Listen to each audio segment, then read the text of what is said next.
Welcome back to Counseling Minus the Bull. With Candace, our motto here is love, growth, and healing. So we're gonna do another video, guys. The video is gonna be about attention deficit hyperactive disorder. So now that I'm saying it, I must have butchered that in the other video. I can't remember what video that was.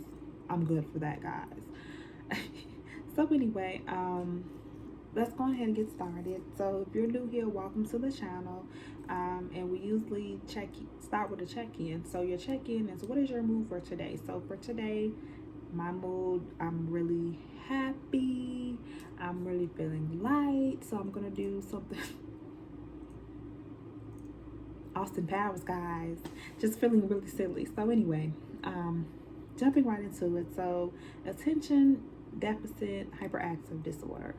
So the underlying nature of ADHD remains controversial. I'm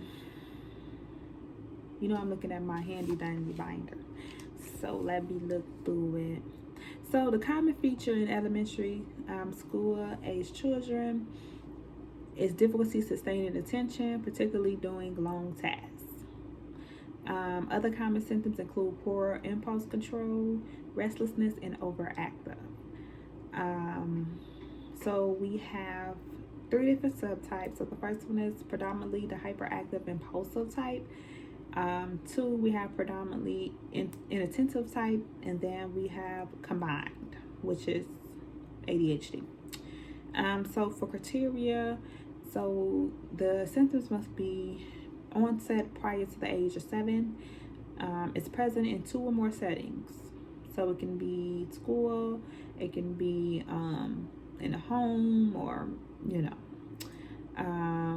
interferes in social, academic, or occupational functioning. So there we go. Those are the examples as far as settings.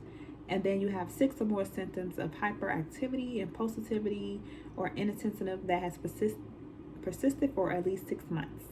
So we're looking at things like aggression, fidgeting, hyperactivity, lack of restraint, forgetfulness, anger, anxiety, feelings of boredom, excitement, possibly mood swings. It also is associated with learning disabilities and depression. I'll just also put in here self-esteem. Low self-esteem is also associated with the disorder. So jumping down to treatment. So it's saying that working with an individual with ADHD, a counselor may need to be calm, may need to be patient. You need to establish a relationship with the individual using like behavior interventions. Like it goes on to say like operant conditioning. If you're familiar with that, you can use some cognitive behavioral models. We always talk about CBT over here, changing your unhealthy thoughts and behaviors to healthier ones and replacing them, and disputing those unhealthy thoughts and behaviors. Right? And then CBT is looking at improving your social skills and providing parent training, psychoeducation. So it's structured treatment, but highly supportive, and it's empathetic. The goal is to foster short and long-term client responsibility. Reinforcements can be used as far as catering to desired behaviors. Typically twice a week is possible, and then reduced as treatment progresses.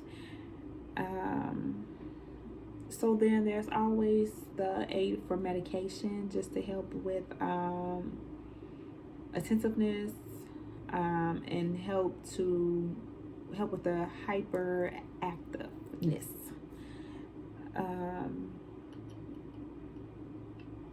So it's saying that the outcome prognosis is good for alleviation of major symptoms of ADHD.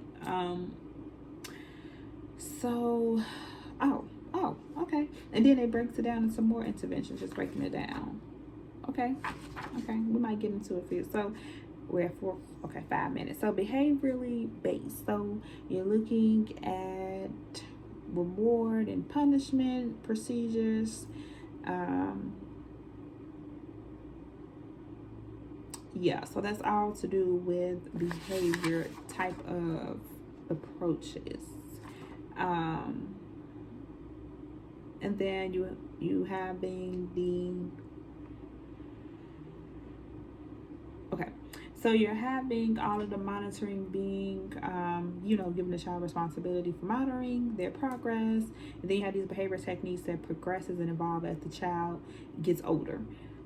So then we talked about like some parent training and counseling. So psychoeducation, it helps to be effective in reducing activity level, conflict, anger intensity, and increasing on-task behavior of children with the disorder.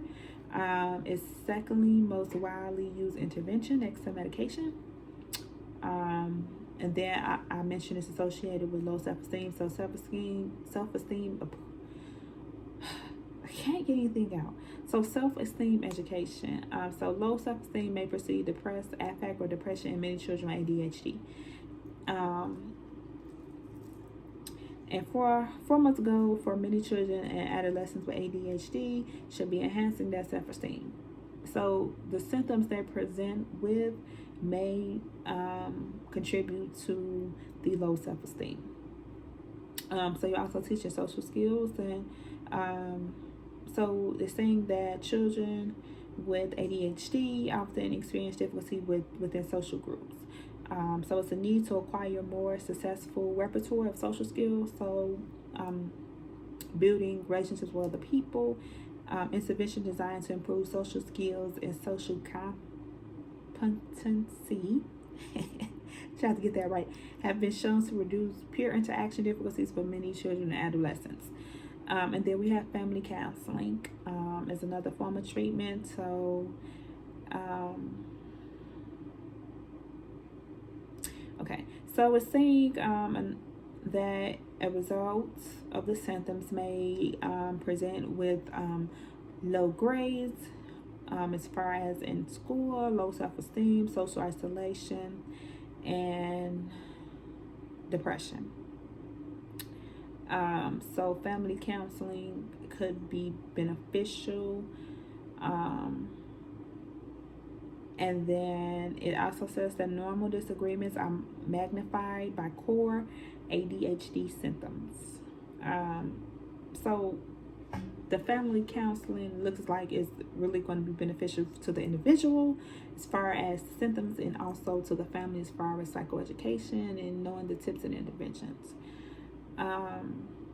So basically how it's diagnosed, it's by mental health staff. So it could be a doctor, psychiatrist, it can be parents, it can be by your teacher's observations. And then later on, some of the symptoms that may present as far as with the disorder can be problems with budgeting as an adult. I mean, we all have that, right?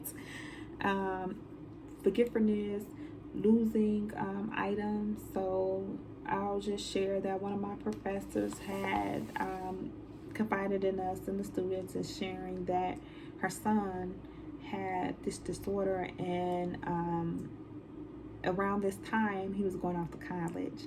So they had been doing all of this treatment and setting up all these plans for him to go off to college. And she was really big that he was taking his medication. She was really big on him checking in, of course, getting good grades. But she was concerned about the forgetfulness, forgetting items. So you may be leaving your books at school or forgetting that you have homework assignments, and that can result into the dropping your grades, right? So if you're forgetting you have homework, or you're forgetting that you left your books at home, at school, but you need your books to do your homework. So you can see how everything kind of adds up, right? But the moral of the story is he went out to college. He was doing good. He was socially meeting new people, and also meeting meeting people that he was attracted to. So he was meeting people of the opposite sex. And yeah, so he was really thriving. And but she's also sharing how much that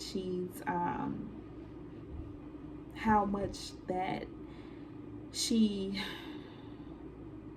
did as far as within treatment, working with mental health staff and at the school, and doctors, making sure that he's taking his medicine, making sure that she's checking in with him, and yeah, and it just really got to the point where he wanted to make her happy. I wouldn't even say it like that.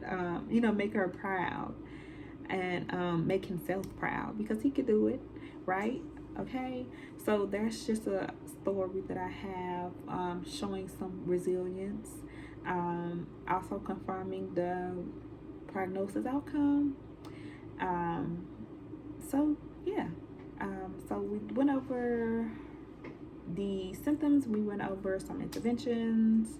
I have my little example, my secondhand example, and yeah. So a lot of people really use this term very loosely. Okay, multitasking. People use this disorder to describe multitasking. Okay, and clearly there's a difference, as we have just discussed. So I hope that it cleared it up and it brought some awareness. Like, share, and subscribe. I'll see you next time. And follow me on Instagram, follow me on Facebook, follow me on Twitter at Counseling Minus the Bull, and hit that subscribe button, hit that like button. See ya.